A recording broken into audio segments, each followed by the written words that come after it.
Selamat pagi, siang, sore, malam. Perkenalkan, nama saya Daniel. Di sini saya akan membahas mengenai fisiologi paru-paru. Di video sebelumnya kita telah membahas mengenai respirasi. Jadi ada dua macam respirasi. Untuk teman-teman yang belum menonton video tersebut, boleh ditonton terlebih dahulu ya. Oke, kita lanjut. Jadi di fisiologi paru-paru ini, di respiratory mekanik, kita akan bahas 3 part. Yang pertama itu basicnya mengenai pressure, lalu respiratory muscles. Nah, respiratory muscles ini mempengaruhi perubahan-perubahan tekanan dan volume yang terjadi, dan volume serta kapasitas paru-paru, di mana ini dapat diukur dengan spirometri.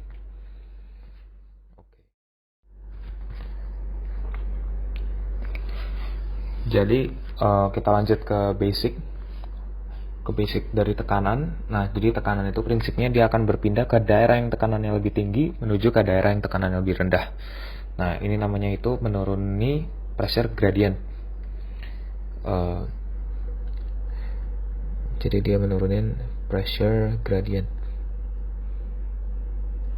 Nah, jadi untuk aplikasi dari prinsip tekanan ini bisa didapati ada beberapa tekanan yang harus kita pahami untuk memahami mekanik dari pernafasan.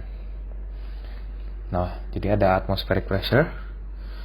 Nah, atmospheric pressure ini adalah tekanan udara di lingkungan dia, itu nilainya sekitar 760 mmHg di atas permukaan laut ya.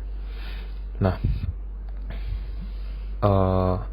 lalu ada intraalveolar pressure, tadi atmospheric, sekarang intraalveolar. Intraalveolar itu berarti berada di alveolus. Tekanannya itu dia 760 mmHg juga. Mengapa tekanannya sama? Nah, ini karena ada koneksi atau komunikasi antara lingkungan dengan intraalveolarnya ini. Nah, ini karena ada airway. Nah, ini maaf, ini tertutup sama tulisannya. Oke, jadi intraalveolar pressure itu bernilai 760 mmHg. Nah, jadi sebenarnya pada mekanisme respirasi ini, perubahan volume di alveolus lah ini yang membuat udara bisa masuk atau keluar. Kalau tekanannya ini meningkat, nah kalau meningkat berarti udaranya keluar. Kalau tekanannya menurun, udaranya akan masuk.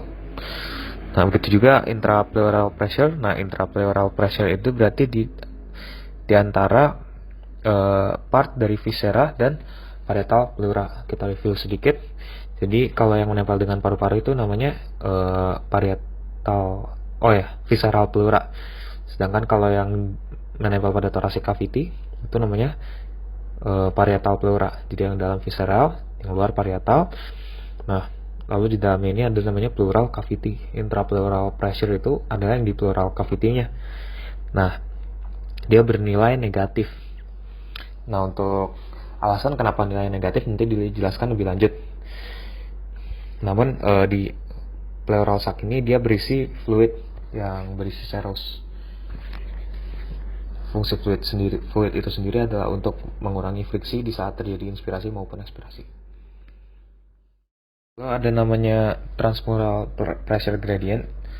Nah, transmural pressure gradient ini adalah tekanan yang mempertahankan paru-paru dan thoracic wall dalam kondisi yang tak berongga.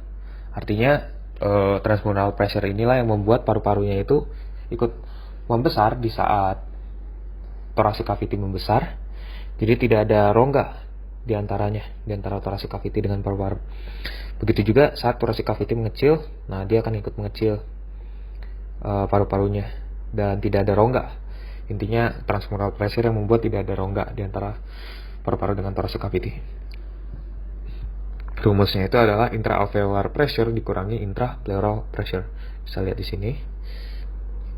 Anggap aja itu IAP dikurang intraalveolar pressure. Lalu intrapleural pressure. Nah, nilainya itu adalah 760 dikurangi 756, berarti sama dengan 4 mm Hg. Oke. Jadi karena ada pressure gradient ini, transmural pressure ini, paru-paru tetap terekspansi dan memenuhi thoracic cavity. Dia mengikuti perubahan ukuran yang terjadi.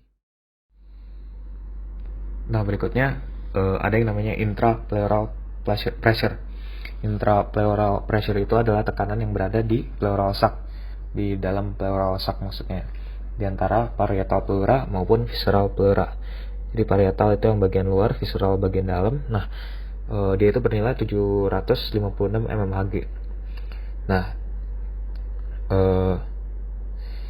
Nah, intrapleural pressure itu kalau diselisihkan ya dengan atmospheric pressure maupun intraalveolar pressure, dia itu nilainya negatif 4.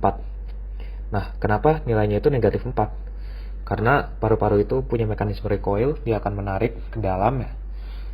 Dia akan berusaha mengecil. Nah, sedangkan thoracic cavity itu dia akan menarik pleura itu keluar, tepatnya di bagian parietal pleura. Jadi parietal pleura ditarik keluar, visceral pleura ditarik ke dalam. Makanya nilainya itu negatif 4.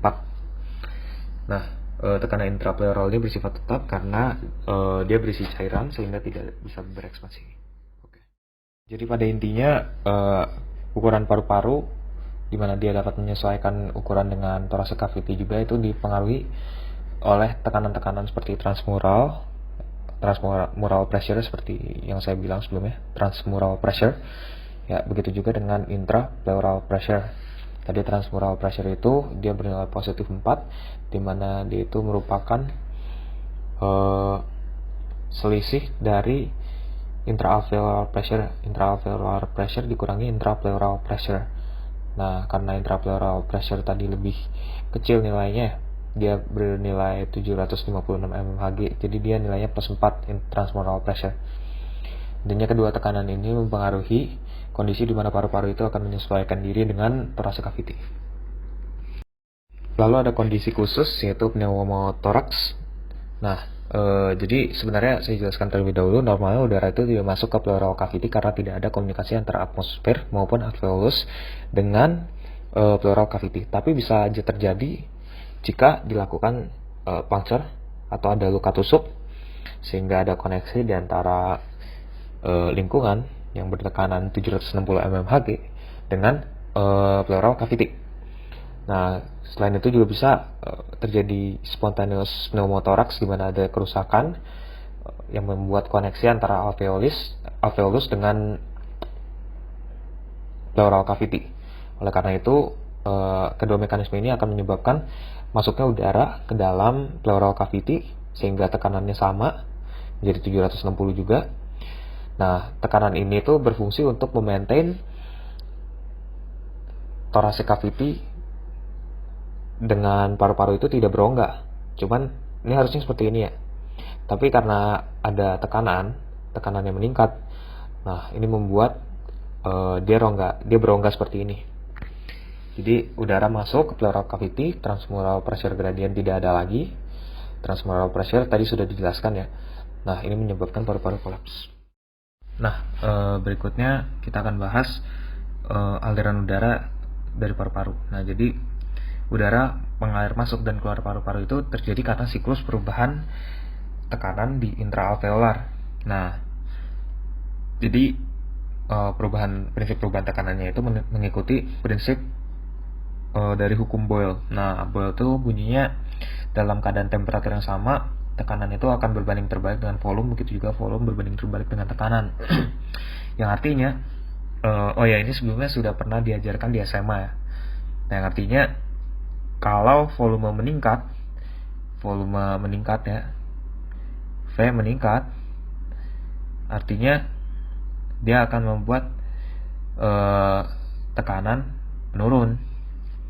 Jadi saat inspirasi apa yang terjadi?